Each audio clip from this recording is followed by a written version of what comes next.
Om Swastiastu, Tabik Salamat, Minggu Nalatai, Salam Salgit Karina Malempang. Perkenalkan, nama saya Nyoman Kasmawan, NIM 2100017.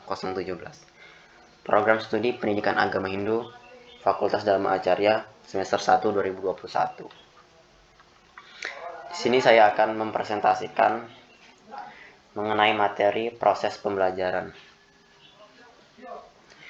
yaitu dengan mata kuliah kurikulum dan pembelajaran. Proses pembelajaran yang dapat mendukung kreativitas seorang pelajar. Dears, JH et al. Tahun 2011 dan Innovators DNA Harvard Business Review. Pada penemuan ini, ia mengatakan 2/3 dari kemampuan kreativitas seseorang diperoleh melalui pendidikan. Sedangkan 1/3 sisanya berasal dari genetik. 2/3 dari kemampuan kreativitas seseorang diperoleh melalui pendidikan. Itu artinya pendidikan sangat berperan penting dalam hal mengasah kemampuan yang dimiliki oleh pelajar untuk mengasah kreativitasnya. Sedangkan 1/3 sisanya berasal dari genetik. Genetik artinya turun-temurun atau DNA yang dihasilkan dari orang tuanya ke anaknya.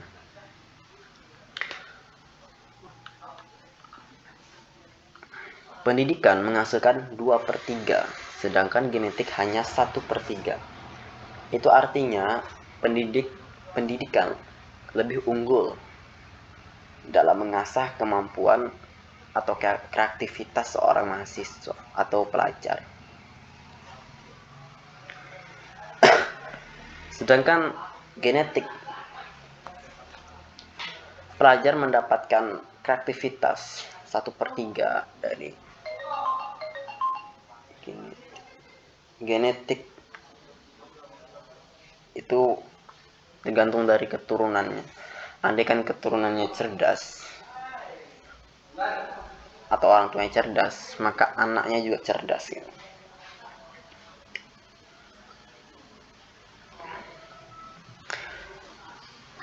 Sedangkan kebalikannya berlaku untuk kemampuan kecerdasan, yaitu 1/3 dari pendidikan, sedangkan 2/3 sisanya dari genetik.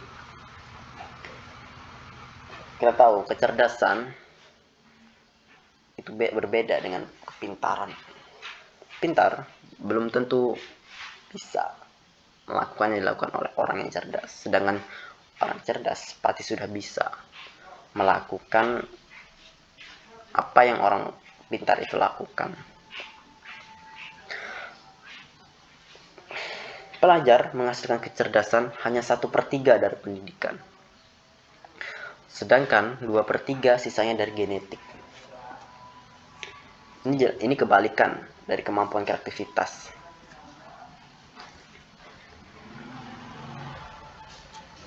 Pendidikan hanya mengajarkan teori-teori sehingga dia hanya menghasilkan kepintaran, bukan kecerdasan. Sedangkan kecerdasan dihasilkan melalui genetik, bukan dari DNA, turun-temurun dari orang tuanya. Ya, seperti saya ucapkan sebelumnya, bahwa andaikan orang tuanya cerdas, pintar, atau cerdas, maka anaknya yang diturun-temurunkan, bibitnya itu akan mendapatkan keturunan cerdas itu juga. Masuk poin ketiga. Kemampuan kreativitas diperoleh melalui beberapa aktivitas seperti mengamat, menanya, mencoba, menalar, membentuk, atau bahasa Inggrisnya observing, questioning, experimenting, associating, networking. Mengamat artinya kita melakukan pengamatan secara langsung. Di dalam agama Hindu ada yang namanya Pratyaksa Pramana. Pratyaksa Pramana artinya pengamatan yang dilakukan secara langsung, yang menggunakan panca indera. Pengetahuan yang dapat tergantung dari apa yang dia amatin.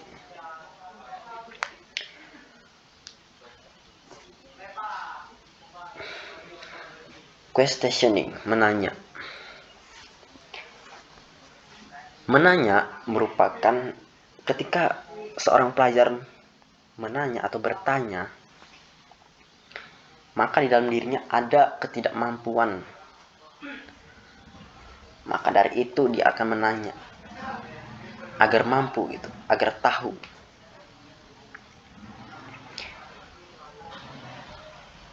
Ketika seorang pelajar bertanya atau menanya, itu artinya ada yang tidak dia pahaman, sehingga itu yang menyebabkan dia tidak mampu.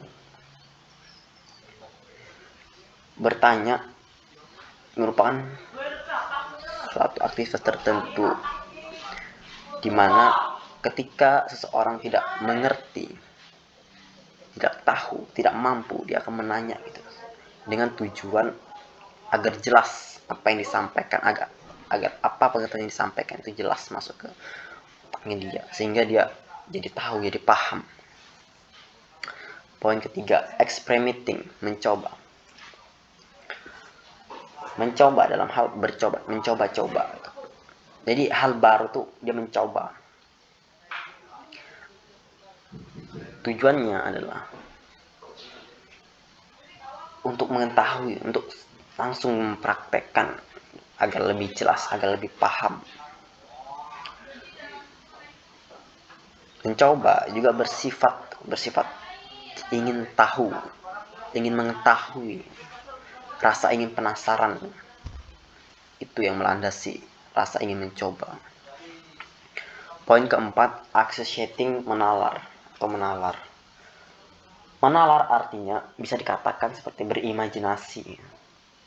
Jadi di dalam isi otak tuh seorang pelajar sudah harus bisa merancang atau berimajinasi. Contohnya, ketika dia ingin membentuk suatu rencana atau susunan, maka sebelum itu dia akan merancang gitu, menyusun atau menalar atau berimajinasi, agar kemudian di masa depan dia akan mewujudkan nalarnya itu.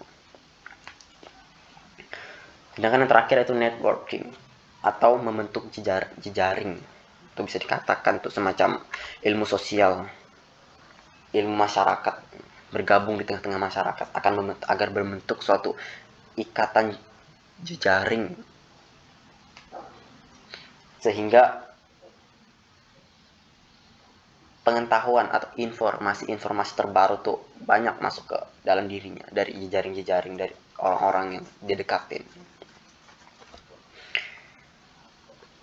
Masuk ke bagian pembelajaran berbasis kecerdasan tidak akan memberikan hasil signifikan, hanya meningkatkan 50% dibandingkan yang berbasis kreativitas sampai 200%. Di dalam proses pembelajaran ada yang namanya pembelajaran saintifik. Saintifik artinya teknik pendekatan, pembelajaran dengan menggunakan sistem pendekatan untuk meningkatkan kreativitas peserta didik atau pelajar. Poinnya sama seperti poin yang sebelumnya ini, yaitu mengamati, menanya, mencoba, menalar, mencipta, mengkomunikasikan.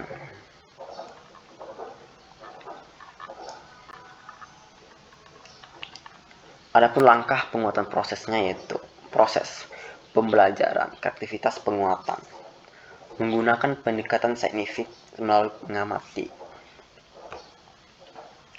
mengamati, menanya, menalar, mencoba, itu masuk ke bagian saintifik, di mana saintifik ini bisa dikategorikan sebagai teknik pendekatan.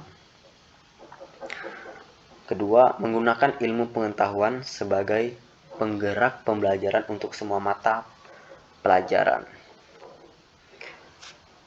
Menuntun siswa untuk mencari tahu, bukan diberitahu. Menuntun siswa untuk mencari tahu, artinya seorang pendidik akan menuntun pelajar atau agar timbulnya rasa ingin tahu, rasa penasaran yang tertanam dalam siswa atau mahasiswa. Ketika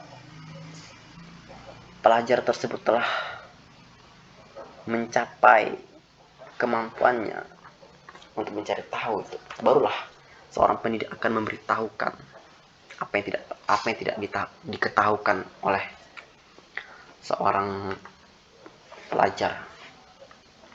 Menekankan kemampuan berbahasa sebagai alat komunikasi, membawa pengetahuan dan berpikir logis, sistematis dan kreatif. Menekankan kemampuan berbahasa sebagai alat komunikasi. Ya, berbahasa merupakan komunikasi yang dilakukan secara langsung, yang mudah dipahami. Berpikir logis artinya berpikir sehat, berpikir secara logika, dengan sistematis yang telah berlaku, dengan pemikiran kritis dan kreatif. Pada bagian pergeseran pengertian tentang kreativitas, banyak penelitian menunjukkan bahwa kreativitas dapat dipelajari dan dapat diterapkan di mana saja, sehingga pendidikan harus diarahkan pada penguatan keterampilan kreatif. Pemahaman lama terbatas untuk seni, pemahaman baru untuk semua mata pelajaran. Ini bisa kita lihat di mana murni bakat, originalitas, tidak perlu pengetahuan pendukung, terobosan besar, free play, bebas, dan discovery. Ini merupakan poin-poin pemahaman lama. Sedangkan pemahaman baru untuk semua mata pelajaran, keterampilan yang dapat dipelajari, originalitas dan nilai, asas manfaat. Pengetahuan lapangan sangat diperlukan, keterampilan berpikir, kontribusi dalam pengembangan, simulation play, terarah dan discover. Persepsi dan pemahaman guru tentang kreativitas. Pengertian kreativitas. Dari berbagai poin-poin yang terdapat dalam pengertian kreativitas ini, yang setuju hanya pada bagian poin berlaku untuk setiap ranah pengetahuan. Yang poin setujunya itu 98%. Berlaku untuk setiap ranah pengetahuan. Itu artinya pengertian kreativitas umumnya di Indonesia yaitu berlaku untuk setiap ranah pengetahuan, dengan poin setuju yaitu 98%. Mungkin sekian saja yang dapat saya sampaikan atau saya presentasikan. Kurang dan lebihnya saya mohon maaf. Saya akhiri dengan Prama Santi. Om Santi Santi Santi Om Sai.